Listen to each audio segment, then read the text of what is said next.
Hello students, welcome to unique classes of right way. आज बच्चे SME 1 की first class है और इसमें हम लोग स्टार्ट करने जा रहे हैं चैप्टर 1। लेकिन चैप्टर 1 स्टार्ट करने से पहले कुछ इंस्ट्रक्शन आपके लिए, क्योंकि ये फर्स्ट क्लास है। अगर यहाँ से आप फॉलो करोगे तो आपको प्रॉब्लम नहीं आएगी और एग्जाम में बिल्कुल स्मूथली आप बैठोगे। सबसे पहली बात, आपके पास कौन कौन सी चीज़ें होनी चाहिए? तो एक तो फेयर नोटबुक, फेयर या रफ जो भी बोलो, कॉलेज में एक ही बनता है, जो जिसमें मेरी सारी पढ़ाई हुई चीज़ें नोट होंगी एक जगह, कहीं इधर उधर ढूंढने की जरूरत नहीं है। एक मोटी सी ही नोटबुक ले लेना ताकि सब कुछ एक ही जगह हो जाए।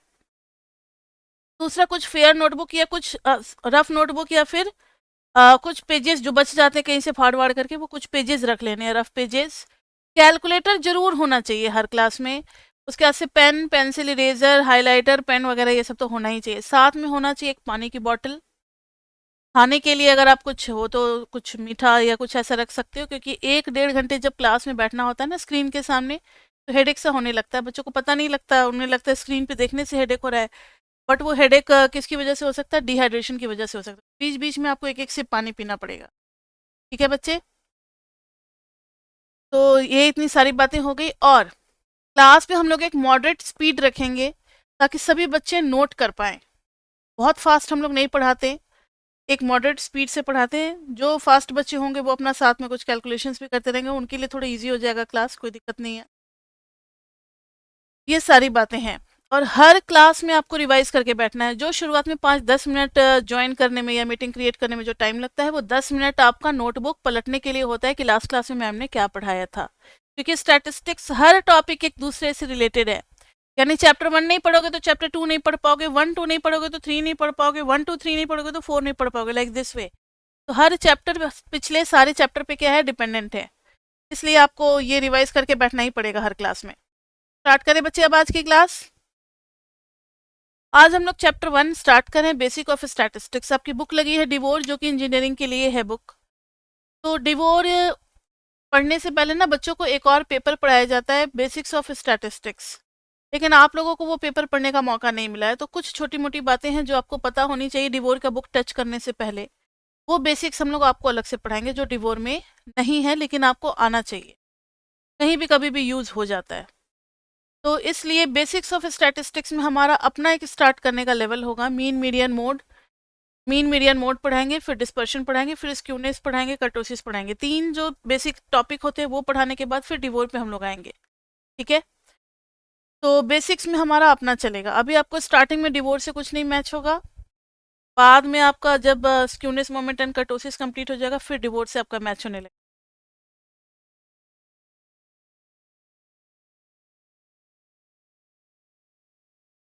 ये बच्चे स्टैट्स की क्लास है, मैथ्स की बात मैथ्स में करेंगे। ठीक है?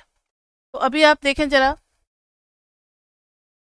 सबसे पहले हमें एवरेजेस पढ़ना है। देखो टॉपिक लिख देते हैं कि चैप्टर 1 में हम क्या क्या कवर करेंगे। तो एवरेजेस कवर करेंगे, एवरेजेस जिसमें मीन मीडियन मोड पढ़ेंगे। ज्योमेट्रिक मीन, हार्मोनिक मीन आपके कोर्स में नहीं है तो वो नहीं पढ़ेंगे। दूसरा, measures of dispersion, measures of dispersion जिसमें थोड़ा बहुत स्टैंडर्ड डेविएशन और उनकी प्रॉपर्टीज भी पता होनी चाहिए। मेजर्स ऑफ डिस्पर्शन जिसमें उनकी प्रॉपर्टीज पता होनी चाहिए, स्टैंडर्ड डेविएशन, रेंज वगैरह, कुछ कुछ टर्म्स हैं, सीवी वगैरह, ये सब आपको पता होना चाहिए। आप 11th-12th में पढ़े भी होंगे, हो सकता है। Third is skewness moment and kurtosis. Skewness moment and kurtosis. बच्चे इकोनॉमिक्स में फोर्थ सेम में ना एक बहुत इंपॉर्टेंट पेपर है जिसका नाम है इकोनोमेट्रिक्स, मतलब मेजरमेंट इन इकोनॉमिक्स। उसके लिए आपको मैथ्स और स्टैट्स आना चाहिए। मैथ्स अगर थोड़ा कम आता है तो भी चलेगा, स्टैट्स तो पूरा आना चाहिए। इसलिए स्क्यूनेस मोमेंट एंड कर्टोसिस यहाँ हम लोग पढ़ा देते हैं बेसिक्स में। ये आपका इस सेमेस्टर में भी यूज होगा, नेक्स्ट में भी यूज होगा, और फिर इकोनोमेट्रिक्स में भी यूज होगा। ये सारे नोट्स आपको मैथ्स और स्टैटिस्टिक्स के संभाल करके रखने हैं। सेमेस्टर 4th और 5th दोनों में इकोनोमेट्रिक्स है, वहां पे इन सब का यूज होता है। ठीक है बच्चे? उसके बाद से फिर हम लोग अपना डिवोर बुक का चैप्टर 1 कवर करेंगे पूरा। चलो स्टार्ट करते हैं। आज हम लोग एवरेजेस फर्स्ट टॉपिक स्टार्ट करने जा रहे हैं, एवरेजेस। एवरेजेस में 2 क्लास कम से कम लग जाती है। पहले तो मीन स्टार्ट करेंगे। देखो एवरेज क्या होती है। Average is a single value which represents the whole data. Single value which represents the whole data. या पूरे डेटा का सिंगल रिप्रेजेंटेटिव को भी हम लोग क्या कहते हैं, average.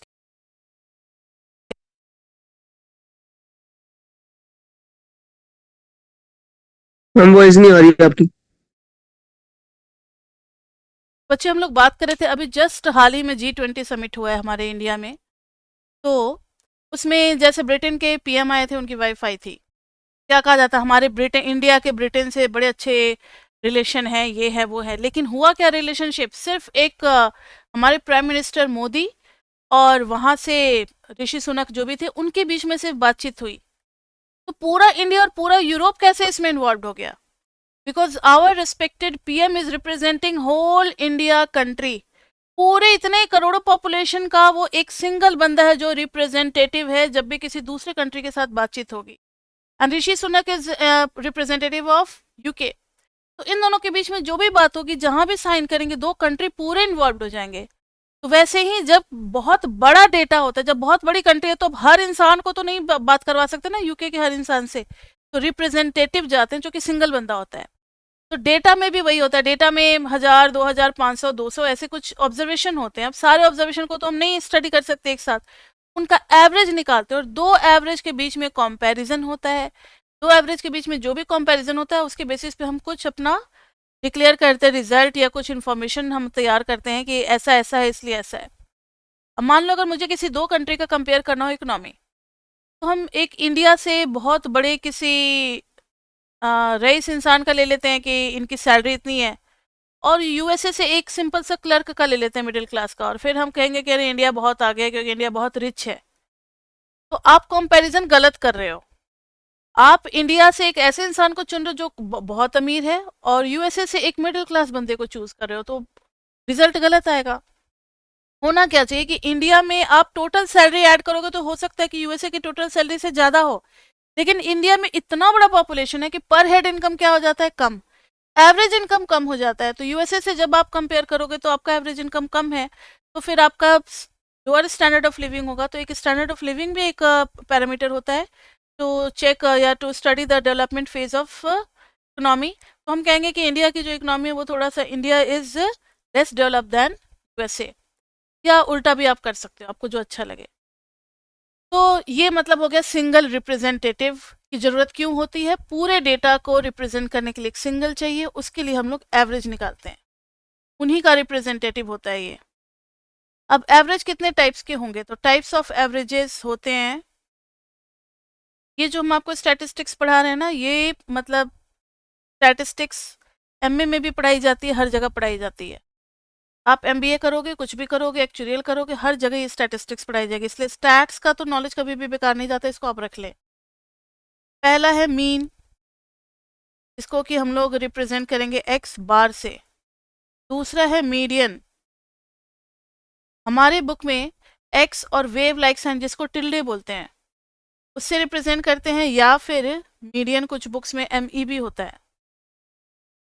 Third is mode, mean median mode.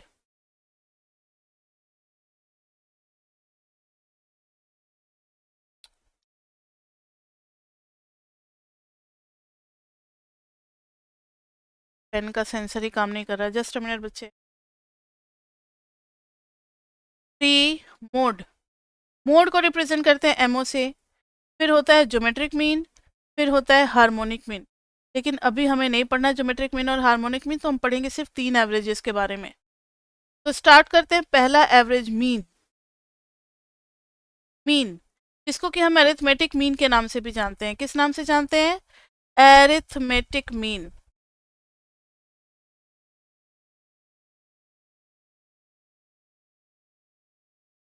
Arithmetic M ही होगा, एरिथमेटिक मीन एएम के नाम से भी जानते हैं।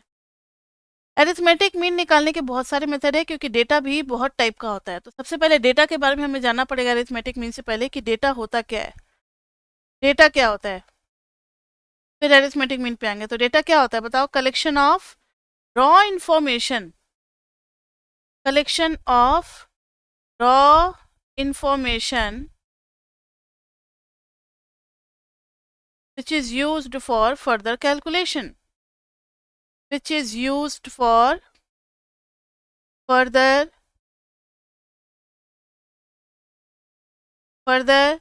कैलकुलेशन। जैसे मान लो मुझे अगर डीयू के बच्चों की एवरेज हाइट निकालनी हो तो मेरे लिए कौन सा डेटा आएगा? सारे डीयू के बच्चों के नाम होंगे लिस्ट में और उनकी हाइट होगी। सिर्फ ये जो डेटा आएगा इस पे कोई कैलकुलेशन नहीं की गई है, ये रॉ इन्फॉर्मेशन है, इसमें ना कोई समेशन लिया गया है, ना कोई टोटल किया गया, ना स्क्वायर रूट, ना सम, कुछ नहीं किया गया है। ऐसे डेटा को हम लोग कहते हैं रॉ इन्फॉर्मेशन या रॉ डेटा। तो डेटा हमारे पास आ जाएगा, डेटा को फिर स्टोर हम करेंगे। डेटा स्टोरेज कितने तरीके से हो जाता है? अगर उन्हीं का सम दिया होता तो हम उसे कहते कुक्ड डेटा, एवरेज निकाल करके दिया होता तो भी हम कुक्ड डेटा ही यूज करते। जिसपे थोड़ा सा भी कैलकुलेशन किया हुआ है वो कुक्ड डेटा की कैटेगरी में आ जाएगा, जिसपे कैलकुलेशन नहीं किया गया है वो रॉ डेटा की कैटेगरी में आता है। डेटा स्टोरेज 3 तरीके से करते हैं बच्चे। एक तो होता है इंडिविजुअल।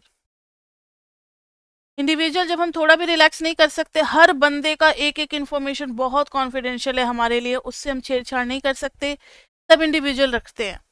इंडिविजुअल के बाद आता है डिस्क्रीट।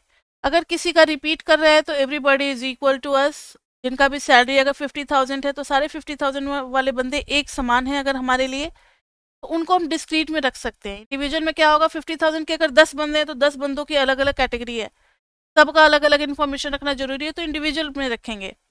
डिस्क्रीट में क्या होता है कि जब कोई डेटा रिपीट करता है तो उसकी जगह पे हम फ्रीक्वेंसी वर्ड यूज कर देते हैं। यानी इंडिविजुअल में खाली होता है एक्स, 1 2 3 4 जो भी है। डिस्क्रीट में होता है एक्स और एफ, क्योंकि रिपीटेशन होते हैं डेटा के 1 2।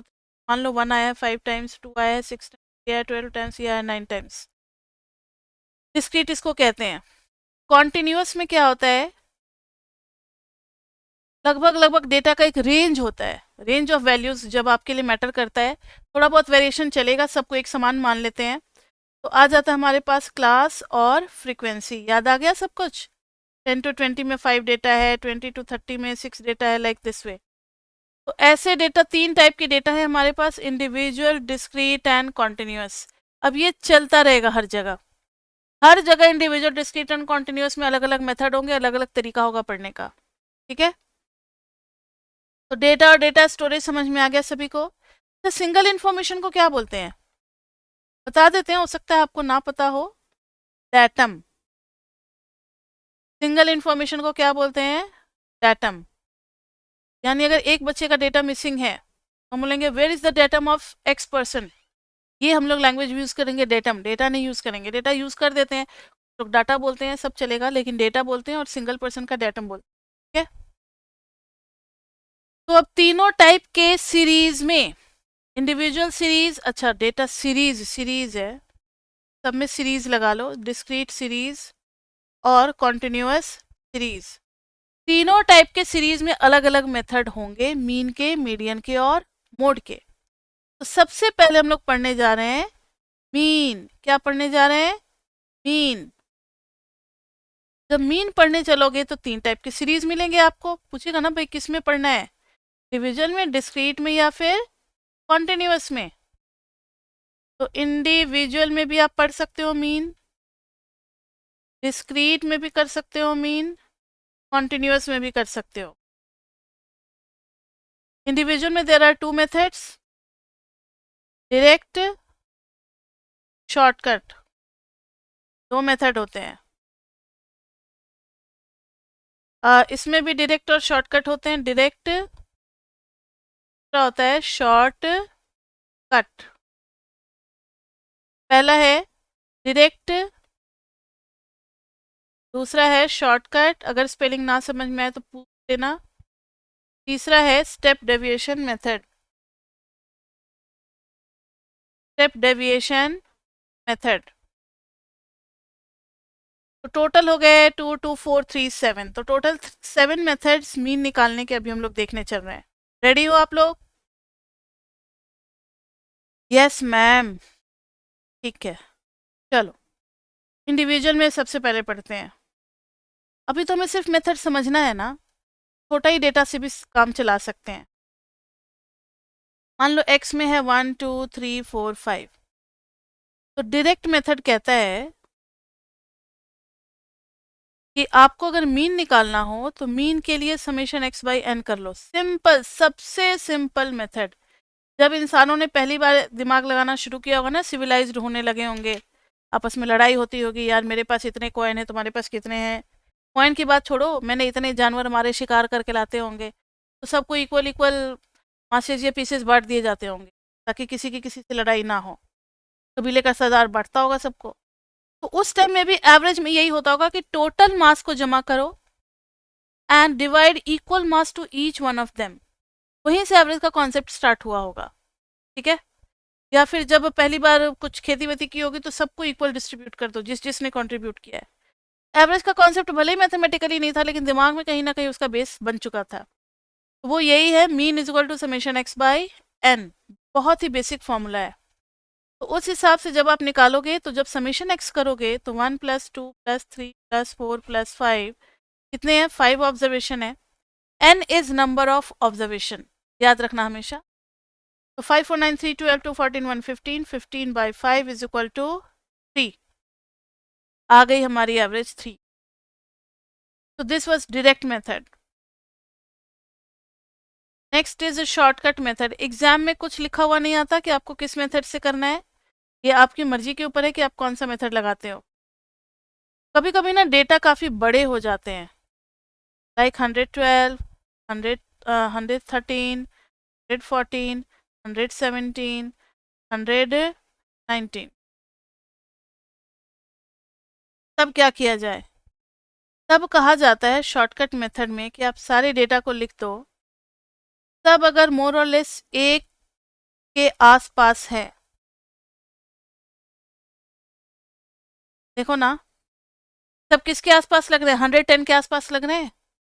तो डेविएशन आप कर दो। Deviation d is equal to X minus A, where a is assumed mean. a is what?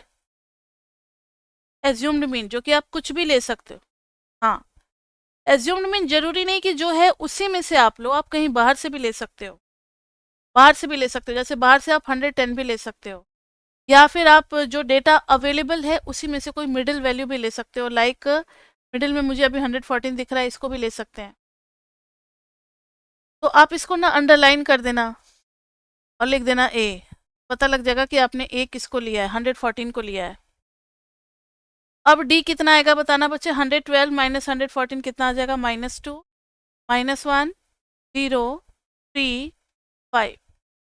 अब आप समेशन डी निकालो तो 5 3 8 3 3 तो कैंसिल हो गया, 5 आ गया। अब ध्यान से देखो, यहाँ पर मीन का फॉर्मूला हो जाता है, जो हमने माइनस किया था उसको लास्ट में ऐड करना पड़ेगा। ऐसे थोड़ी होता है कि जो वैल्यू 112 है वो सिर्फ 2 के बराबर हो जाए। यानी आपने 100 को साइड कर दिया था और बाकी सबका एवरेज निकाल करके लास्ट में फिर 100 ऐड कर दोगे। जो वैल्यू आप सब्ट्रैक्ट करते हो अगर from each and every observation, so at the last you have to add it. ये स्टैटिस्टिक्स का रूल होता है। अगर आपने किसी वैल्यू से सबको डिवाइड किया तो लास्ट में फिर उससे क्या करना पड़ेगा? मल्टीप्लाई करना पड़ेगा। तो mean is equal to A plus summation D by N. जितने भी फॉर्मूले हैं ना, सबको हम लोग बॉक्स में लिख करके और कलर करते चलेंगे। इसलिए मैंने बोला था हाइलाइटर रख लेना है आपको, क्योंकि जब आप दोबारा रिवाइज करोगे तो इतना थोड़ी पढ़ोगे, सीधा बॉक्स पर नजर डालते चलोगे, हाँ हाँ ये तो मुझे आता है आता है। 1 सेकंड में फर्स्ट पेज हो जाएगा, 2 सेकंड में सेकंड पेज हो जाएगा, लाइक दिस। ये सब तो इजी टॉपिक्स होते हैं, बस पता होना चाहिए आपको। तो mean is equal to, here we have taken a as 114 and what is our summation d? That is 5. How many number of observation? 1 2 3 5 5. When we divide it we get 1 और जब add करेंगे तो after adding we get 115. This is our mean over here. तो ये दोनों method हैं। तो अब आपको समझ में आ गया होगा कि when we have to apply this shortcut method when we have large digit number, जब ज़्यादा बड़े बड़े नंबर हों तो आपको वहाँ पे सब्ट्रैक्ट करने में आसानी होती है, टाइम बचता है आपका। अदरवाइज आप इसमें भी डायरेक्ट मेथड लगाते तो भी गलत नहीं था।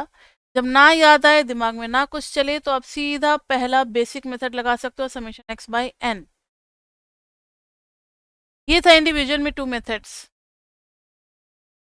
नेक्स्ट लिखना आप लोग डिस्क्रीट। डिस्क्रीट में पहला मेथड करने जा रहे हैं हम लोग डायरेक्ट। किसी को कोई दिक्कत बची इंडिविजुअल में? तो डिस्क्रीट में देखो, मान लो कि x में हमें दिया हुआ है 1 2 3 4, ये है 5 टाइम्स, ये 6 टाइम्स, ये 3 टाइम्स, ये है 9 times. Note is this frequency. Frequency क्या होती है? तो number of repetition of data, कितनी बार वो चीज रिपीट हो रहा है। तो ये 1 कितनी बार आ रहा होगा? 1 तो 5 टाइम्स आ रहा होगा ना।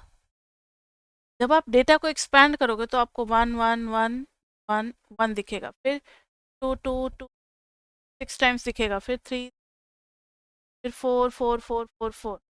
तो टोटल ऑब्जर्वेशन कितना होगा? 5 प्लस 6, 5 प्लस 6 प्लस 3 प्लस 9। तो टोटल ऑब्जर्वेशन ना बच्चे समेशन एफ से पता लगता है। यानी एक बात दिमाग में सेट कर लो, जो इंडिविजुअल में एन होता है वही चीज डिस्क्रीट में क्या हो जाती है? Summation F. यानी डिस्क्रीट में एन जो है वो अब समेशन एफ देगा। 9 3 12 6 18 और 5 23। ये 1 कितनी बार आ रहा है? 5 टाइम्स आ रहा है, तो f इंटू एक्स निकाल दो, तो टोटल 1 का सम हो जाएगा 5, इसका सम हो जाएगा 5, इसका सम कितना हो जाएगा 12, इसका सम कितना हो जाएगा 3 3 9, इसका सम हो जाएगा 4 9 36। सबको ऐड करोगे तो टोटल सम निकल जाएगा। तो 2 6 टाइम्स आ रहा है तो सारे 2 का सम 12 हो जाएगा, 3 3 9 9 4 36। जब आप समेशन एफ एक्स निकालोगे 36 9 45, 45 और 2 47 और 10 57 और 5 62 आ गया। तो मीन का फॉर्मूला, और एक चीज और, जो पहले समेशन एक्स होता था अब वो समेशन एफ इंटू एक्स होगा। ये दो चीजें आपको याद रखनी है। जो सिर्फ एवरेज में नहीं, डिस्पर्शन पढ़ाएंगे उसमें भी, स्क्यूनेस मोमेंट, कर्टोसिस में भी, हर जगह ये फॉर्मूला में रूल लगता है कि जो भी इंडिविजुअल का फॉर्मूला होता है उसी में एन की जगह हम लोग समेशन एफ कर देते हैं, और समेशन एक्स की जगह क्या कर देते हैं? Summation f x. तो यहाँ आ जाएगा mean is equal to summation f x by summation f. Formula आ गया समझ में? यही था ना समेशन एक्स बाई एन। अब तो फॉर्मूला में चेंज आ गया। This formula we have to learn in direct one, और according to this what is our value? Mean आ जाएगा 62 बाई 23। कैलकुलेटर है? फुल है। 62 divided by 23 is equal to 2.69। ठीक है। डायरेक्ट के बाद है शॉर्ट कट। इसी क्वेश्चन में चलो शॉर्टकट भी लगा देते हैं, एक्स और एफ।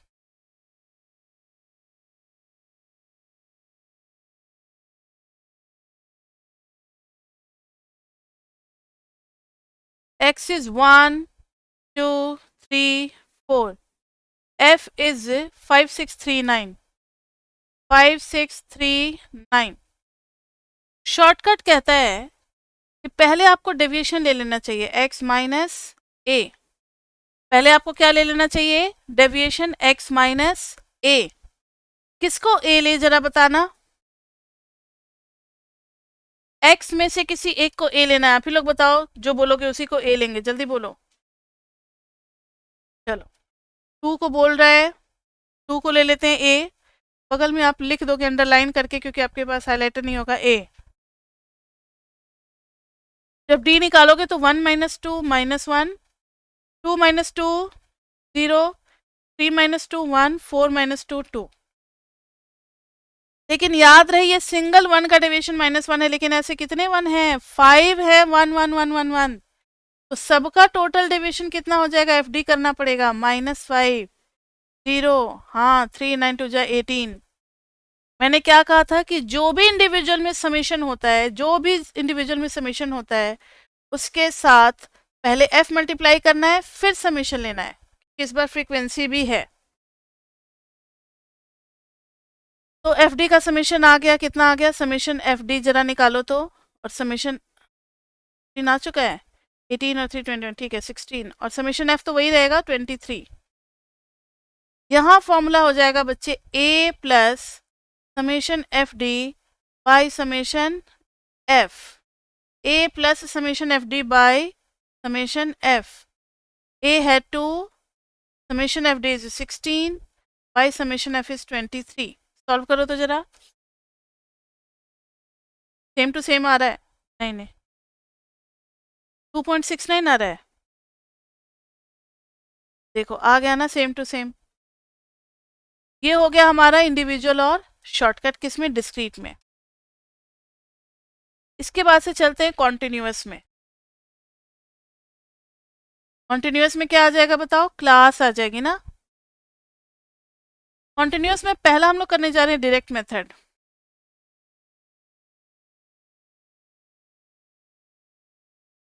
मान लो क्लास दिया हुआ है 0 to 10, 10 to 20, 20 to 30, 30 to 40। इसमें से आ रही है 5 वैल्यूज, 6 वैल्यूज, 2 वैल्यूज, 3 वैल्यूज। अब कैसे करें इस क्वेश्चन को, देखो इन्होंने ये तो बता दिया है कि 0 to 10 में से 5 ऑब्जर्वेशन आ रही हैं, लेकिन वो 5 वैल्यूज कौन कौन सी है, क्या कोई किसको आइडिया है? वो सब 99 भी हो सकते हैं, वो सब 99 भी हो सकते हैं, 5 भी हो सकते हैं, 6 भी हो सकते हैं, 2 3 भी हो सकते हैं। जब कोई आइडिया नहीं होता तो इसमें हम लोग अप्रोक्सीमेशन लगा देते हैं, यानी ये बहुत एग्जैक्ट नहीं निकलता है कॉन्टिन्यूस का, क्योंकि एग्जैक्ट डेटा को हम लोग क्लास में कन्वर्ट कर देते हैं और क्लास में आ जाती है मिड वैल्यू। तो यहाँ पर x आ जाएगी मिड वैल्यू, क्या आ जाएगी, मिड वैल्यू। 0 और 10 का मिड वैल्यू कितना हो गया, 5। 10 और 20 का मिड वैल्यू 15। क्या करते हैं मिड वैल्यू के लिए, लोअर प्लस अपर बाई 2 कर देते हैं हर क्लास का। 20 plus 30, 50 by 2 that is 25, and here is 35। अब तो ये क्वेश्चन डिस्क्रीट जैसा हो गया ना, अब तो ये क्वेश्चन कैसा हो गया, डिस्क्रीट जैसा हो गया। अब तो सिंपल सा है, f इंटू एक्स निकाल दो, 5 5 जा 25, 90, 50 और 35 3 जा 105 का सम कर दो, समेशन एफ एक्स। 105 और 155, 55 और 25 ऐड कर रहे हैं, 62, 80, 270 आ गया। समेशन एफ करोगे 3 2 5 5 10 16 आ गया। फॉर्मूला तो वही है। एक चीज और यहाँ पर हम लोग सीख रहे हैं कि चाहे डिस्क्रीट हो या कॉन्टिन्यूअस हो, फॉर्मूला सेम होता है, बस फर्क क्या है, क्या फर्क है, कुछ आइडिया? 70/6 फर्क क्या है, सोचो जरा। ये आ गया डिवाइड करके 16.875। फर्क ये है कि डिस्क्रीट में x हमें गिवन होता है, कॉन्टिन्यूअस में x हमें निकालना होता है मिड वैल्यू करके। समझ में आ रही है बात? इंडिविजुअल में गिवन होता है और कॉन्टिन्यूअस में क्या करते हैं, सॉरी डिस्क्रीट में गिवन होता है और कॉन्टिन्यूअस में x हमें खुद निकालना पड़ता है। बाकी फॉर्मूलाज वगैरह सब सेम है। ये सिर्फ यही नहीं, डिस्पर्शन में भी जब हम लोग पढ़ेंगे standard deviation, skewness moment and kurtosis पढ़ेंगे, इन सब जगह पे वही अप्लाई होता है रूल। तो कॉन्टिन्यूअस का डायरेक्ट हो गया, तो अब हम लोग बढ़ते हैं किस पे, शॉर्टकट पे। सेम क्वेश्चन को शॉर्टकट के थ्रू करते हैं। Class frequency, class is 0 to 10, 10 to 20, 20 to 30, 30 to 40, 5 6 2 3। अब इसमें शॉर्टकट में भी x निकालना ही पड़ेगा, x निकालना ही पड़ेगा, तो x में क्या आ जाएगा, 5, 15, 25, 35। अब यहाँ पर डेविएशन निकालेंगे तो x माइनस ए, किसी एक को तो a लेना पड़ेगा, जल्दी बताओ किसको ले, a। चलो 15 को ले लेते हैं, a किस में से लेते हैं, x में से हमेशा एज्यूम्ड मीन चूज करते हैं हम लोग। तो जब 15 ले लिया तो 5 minus 15 is -10, 15 minus 15 is 0, 25 minus 15 is 10, 35 minus 15 is 20। अब हम लोग क्या निकालेंगे, f इंटू डी। फिर से अब क्वेश्चन देखने से लग रहा है f और x गिवन होगा, तो ये डिस्क्रीट का क्वेश्चन बन गया। बस फर्क ये है कि जैसे ही हम लोग कॉन्टिन्यूस में क्लास की मिड वैल्यू निकालते हैं, सब कुछ डिस्क्रीट जैसा होने लगता है। f इंटू डी करेंगे तो -50, 0, 250 और यहाँ पे आ गया 700। सबको ऐड करेंगे, समेशन एफ डी कितना आ जाएगा, 7 to 9, 50 में से 50 गया तो 900। तो मीन का फॉर्मूला क्या बनेगा, a प्लस वही same summation F D by summation F. F कितना था, 16। तो mean is equal to a is 15 plus summation F D is 900 by क्या है,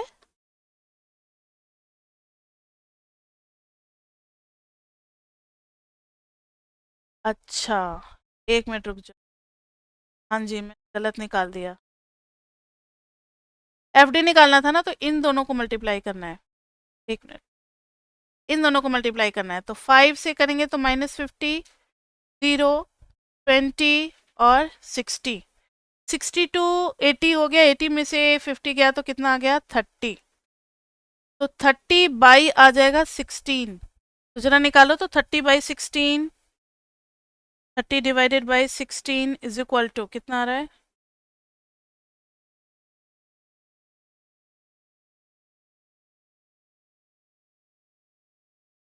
तो लाइट नहीं मिल रहा है आपके पास है तो निकालो जरा। सेल डलवाना पड़ेगा, सेल नया डलवाया था, पता नहीं काम क्यों नहीं, कोई कुछ बोल रहा है। 1.875, तो 15 में ऐड कर रहे हैं ना हम लोग, तो 16.875 जो पिछले में आया था वही आ रहा है। ये था हमारा शॉर्टकट मेथड। शॉर्टकट के बाद हम लोग बढ़ेंगे step deviation method.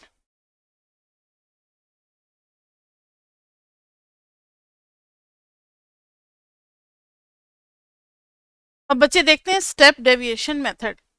Step deviation method में सेम क्वेश्चन को ले लेते हैं, 0 to 10 40 है ना, 5 6, ठीक है, 5 6 2 3।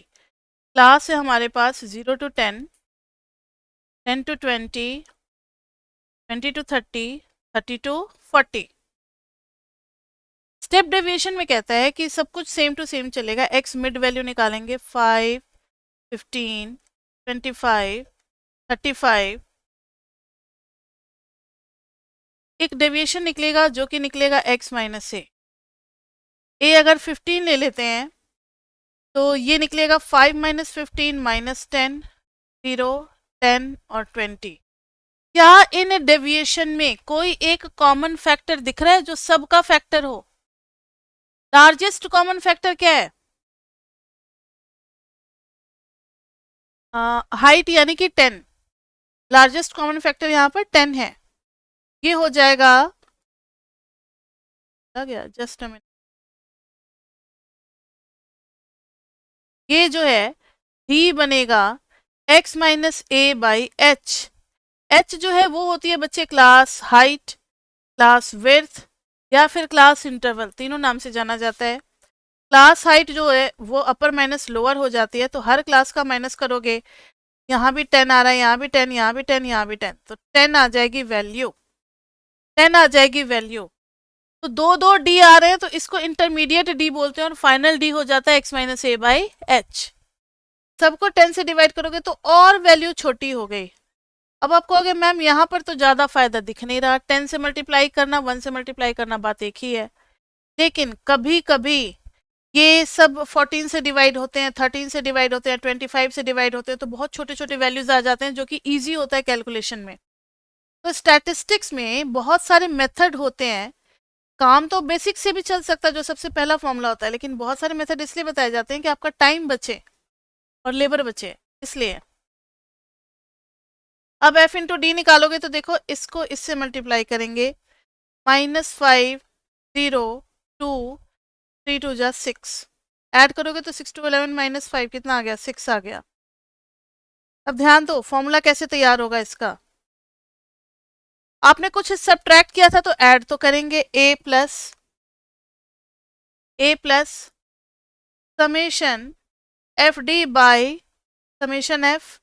ध्यान रहे आपने डिवाइड भी किया था सबको, डेविएशन वाले टर्म को डिवाइड भी किया था एच के साथ। तो जहां जहां डेविएशन वाला टर्म है वहां वहां आपको मल्टीप्लाई भी करना पड़ेगा अलग से। ए में नहीं करेंगे क्योंकि ए जब निकला था तो A was not divided with H, no need to multiply A with H. ये हो गया हमारा स्टेप डेविएशन का फॉर्मूला।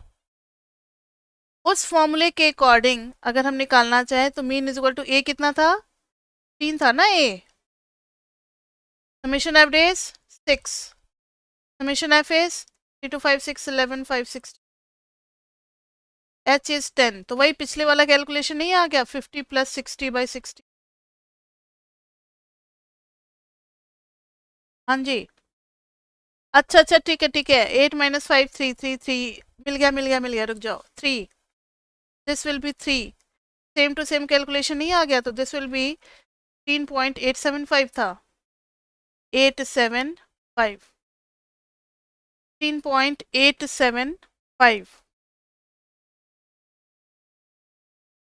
तो ये थे सारे मेथड जो कि आपको बता दिए गए एवरेज में मीन निकालने के लिए। किसके लिए, मीन निकालने के लिए सभी मेथड्स थे।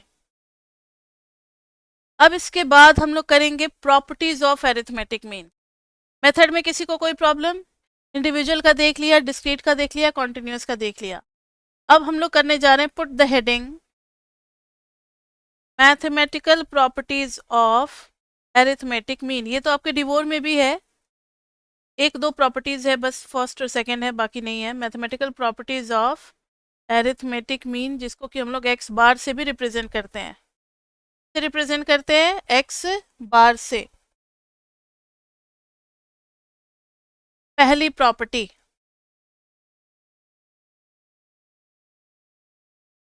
सम ऑफ all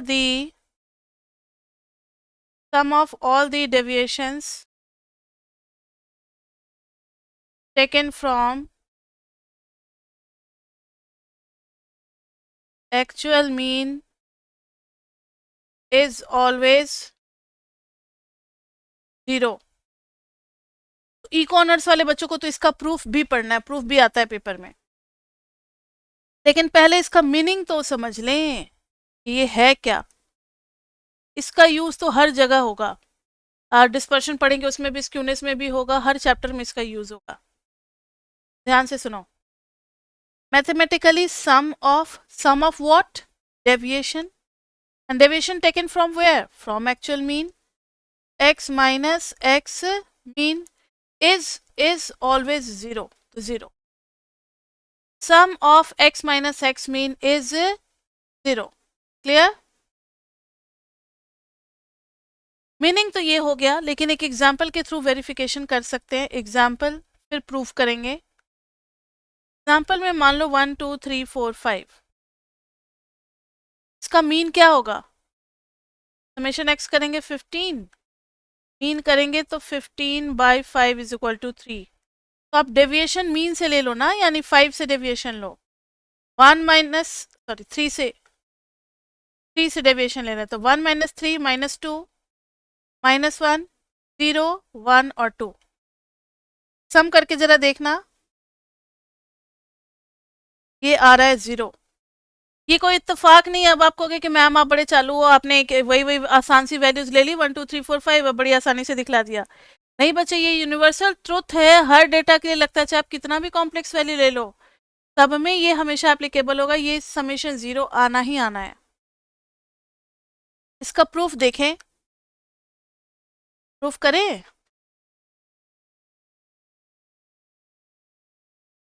प्रूफ में लेंगे summation of x minus x mean. Summation तो डिस्ट्रीब्यूट हो जाता है, ध्यान से सुनो फिर से, समेशन डिस्ट्रीब्यूट हो जाता है समेशन x के साथ भी लगेगा माइनस समेशन मीन के साथ भी लगेगा। अब दो रूल जो कि समेशन में लगते हैं ये हर चैप्टर में लगेगा, 3, 4, 5 सब में लगता रहेगा चैप्टर में, पूरे सेमेस्टर 1 सेमेस्टर 2 में हर जगह लगेगा, इसलिए ध्यान से सुनो। अगर किसी कांस्टेंट का सम कर रहे हो तो वो c इंटू एन बन जाएगा, n टाइम्स हो जाएगा। अगर आप c इंटू एक्स का सम कर रहे हो तो c बाहर आ जाएगा और समेशन x बन जाएगा। c बाहर आ जाएगा और क्या बन जाएगा, समेशन x बन जाएगा। दो रूल याद आ गया। अब यहां करोगे तो किसी भी ऑब्जर्वेशन में मीन तो एक सिंगल वैल्यू होती है, मीन बदलेगा नहीं। जैसे कि 1 2 3 4 5 में मीन अगर 3 आ गया था तो 3 चेंज नहीं होने वाला, 3 चेंज नहीं होने वाला। तो यहां पर आ जाएगा समेशन x माइनस मीन के साथ क्या लग जाएगा, n। समझ में आ रही है बात? मीन जो है उसको कांस्टेंट जैसा ट्रीट करेंगे, इसके साथ क्या लग जाएगा बच्चे, n लग जाएगा।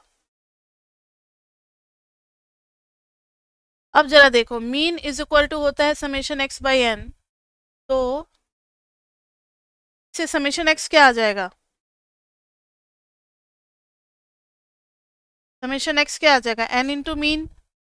समेशन x की जगह डाल देंगे n इंटू मीन, इधर भी है n इंटू मीन, दोनों कैंसिल हो जाएंगे, आ गया 0, हेंस प्रूव्ड, हेंस प्रूव्ड। ठीक है, तो summation of x minus x mean क्या आ गया हमारा, 0 आ गया। Summation of x minus x mean क्या आ गया, 0 आ गया। क्लियर? फर्स्ट क्लियर प्रॉपर्टी, हाँ जी, ये आपके बुक में है डिवोर में, और ये आता भी है एग्जाम में। मैथमेटिकल प्रॉपर्टीज पे स्टार लगा ले क्योंकि ये आता है पेपर में प्रूव करने को। तो प्रॉपर्टी 1 याद रहेगी, और याद रहे कि हम बार बार पूछेंगे तो आपको याद आना भी चाहिए, प्रॉपर्टी 1 प्रॉपर्टी 2। प्रॉपर्टी 2 पे चले।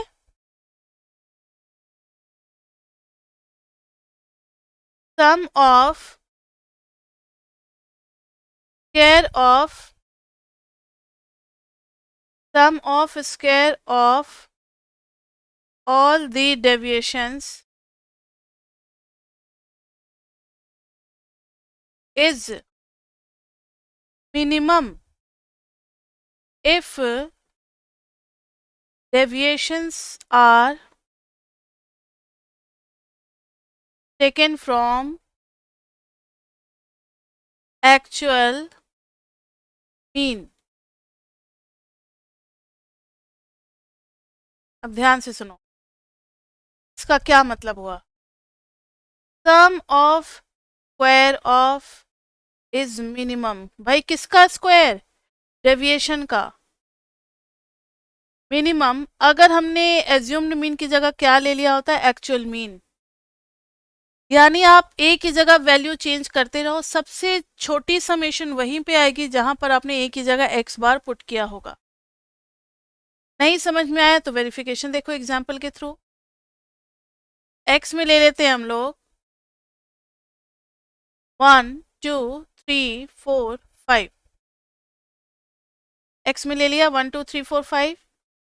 अब एक बार x माइनस 1 का होल स्क्वायर करना, एक बार x माइनस 2 का होल स्क्वायर करना, एक बार x माइनस 3 का होल स्क्वायर करना,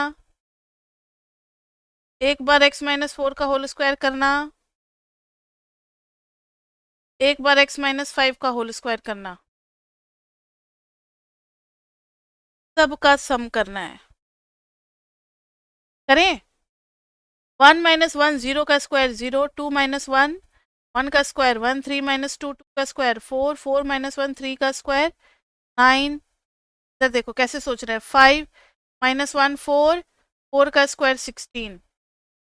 अब 1 माइनस 2 माइनस 1 का स्क्वायर 1, 2 माइनस 2 0, 3 माइनस 2 1, 4 माइनस 2 2 का स्क्वायर 4, 5 माइनस 2 3 का स्क्वायर 9। x माइनस 3 1 माइनस 3 2 का square 4, 2 minus 3 1, 3 minus 3 0, 4 minus 3 1, 5 minus 3 2 का स्क्वायर 4, x माइनस 4 का होल स्क्वायर 1 माइनस 4 कितना आ गया बताओ, -3 का स्क्वायर करेंगे तो 9, 2 माइनस 4 माइनस 2 का स्क्वायर करेंगे तो 4, 3 minus 4 1, 4 minus 4 0, 5 minus 4 1, x minus 5 1 minus 5 minus 4, 4 का स्क्वायर 16, 2 और 3, 3 आ गया, 3 का स्क्वायर 9, 3 5 2 का स्क्वायर 4 1 5 का 0। सम करेंगे तो 16 9 25 और 5 30, 9 4 13 और 2 15, 4 4 8 और 2 10, 9 4 13 और 2 15, फिर ये भी 30 में से मिनिमम कौन सी वैल्यू है? 10 है, और ये कोई इत्तेफाक नहीं है, इट इज नॉट कोइंसिडेंस। आपने लिया है 3 और 3 क्या है हमारा? एक्चुअल मीन है। अगर इसका समेशन करते तो ये 15 आता और मीन क्या हो जाता? 15/5 इज इक्वल टू 3। तो ये minimum summation square of deviation का इसीलिए आया है एज डेविएशन हमने कहाँ से लिया है? x माइनस एक्स मीन लिया है हमने, इसके स्क्वायर का सम मिनिमम आया है। लेकिन प्रूफ तो अलग होगा। ये समझने के लिए तो एग्जाम्पल ठीक है, लेकिन प्रूफ अलग तरीके से किया जाएगा। प्रूफ में let y is equal to summation of x minus a का होल स्क्वायर, यही है ना summation of deviation, sum of square of all the deviations. We have to minimise y, we have to minimize y।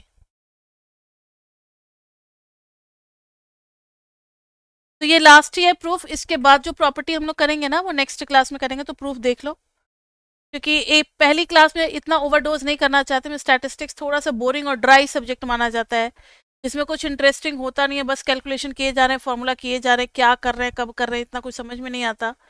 तो statistics जब 2-3 round आप पढ़ते हो ना तब इंटरेस्ट उसमें जगता है।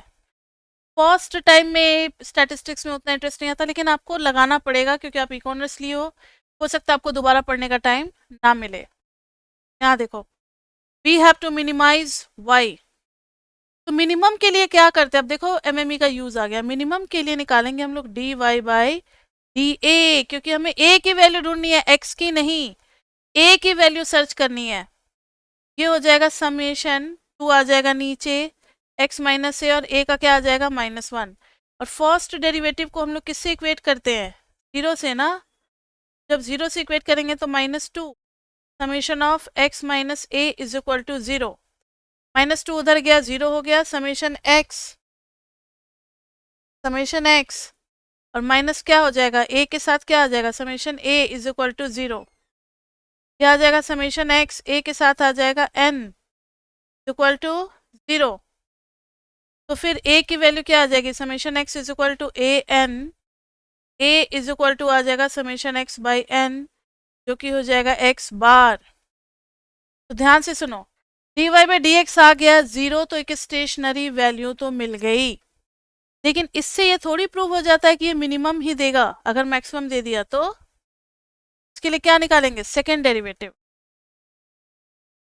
इसका सेकेंड डेरिवेटिव निकालेंगे बच्चे, ये हो जाएगा -2 समेशन के अंदर x का 1 नहीं x का 0 और a का -1, -2 समेशन ऑफ -1, तो कितना हो जाएगा? -2 + 2 हो जाएगा और समेशन 1 हो जाएगा n।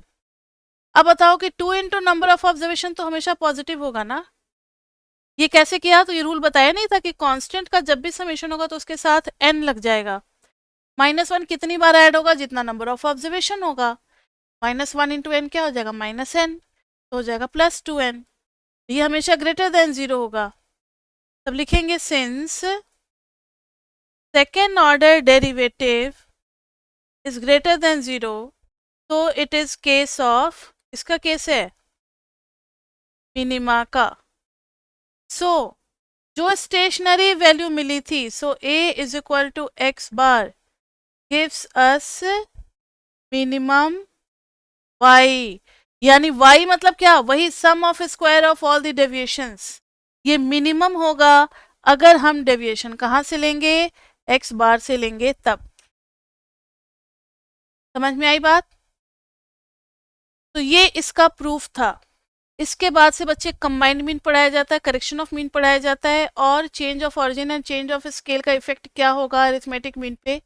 ये 4 प्रॉपर्टीज जो हैं, मोटा मोटी 3 या इसको 4 में भी आप कह सकते हो, 4 प्रॉपर्टीज रह गई हैं जो कि हम लोग नेक्स्ट क्लास में करेंगे। क्लास 2 चैप्टर 1 और एसएमई चल रहा है ना, बेसिक्स ऑफ स्टैटिस्टिक्स।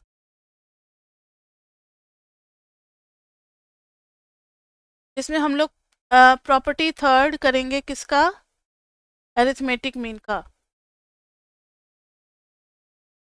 कौन सा, कंबाइंड मीन। जब 2 अलग अलग सीरीज को कंबाइन कर देंगे तो उसका जो मीन आएगा उसका क्या प्रॉपर्टी होगा पहले के 2 अलग अलग मीन के साथ, न्यू जो एक सिंगल मीन आ रहा है उसका पुराने 2 मीन के साथ क्या रिलेशनशिप होगा, ये सब हम लोग देखेंगे। करेक्शन कैसे करते हैं, अगर बाद में पता चलेगा कि 1-2 डेटा रॉन्ग हो गया तो उसको सही कैसे करना है मीन को।